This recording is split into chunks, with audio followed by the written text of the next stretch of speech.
Hi again then guys, and so we've got another PP specific circuit setup for you today, and this time it's another requested build, this time for the phase 2 of the Renault Clio V6. And the requested PP level, as you can see, was 475. And at the 475 PP level, this actually puts out considerably more power than I would have thought it would. Now I've gone for sports soft tyres just to see more what it would be like in a real racing situation. We've got racing brakes, of course. For the suspension, I've opted to lower the ride height to 90, front and rear. Springs have increased to 525 and 825.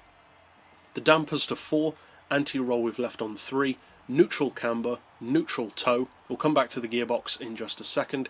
For the diff, I've gone for halfway on the initial torque, which really stiffens up the steering, brings it under a lot more control. But if you want it to be even stiffer, you could go higher, or vice versa if it's too heavy for you. Acceleration and braking we've got as low as possible to keep it under control as well. As far as power, I'm running an oil change on this one, intake tuning, race exhaust, and then to allow it to have that much power, we've got the full weight loss package with a 20 kilo ballast, which we've put all the way to the front. So it's still not overly heavy, it's a lot lighter than it was stock. 1400 kilos is ridiculously heavy for a hot hatch, and putting that relatively small amount of ballast to the front does ever so slightly improve its weight distribution, because that is one of the main issues with this car. It's got so much more weight over the back, and in a vehicle with such a short wheelbase, that's really not a good thing. As far as the gearbox, we've got an auto setting of 180, then for the individual gears we've got 3, 2050, 1500, 1175, 960 and 825 with a final drive of 3.8. But to be honest, you can go even lower than that because it very rarely gets up into 6th gear. Or rather, I should say, you can go higher than that, increase it to say 3.9 or even 4, so that you can actually use the full 6 gears basically. So that's overall for the build. Now let's take it out, of course, to a racetrack to see how it handles, how it performs, and how quick it is.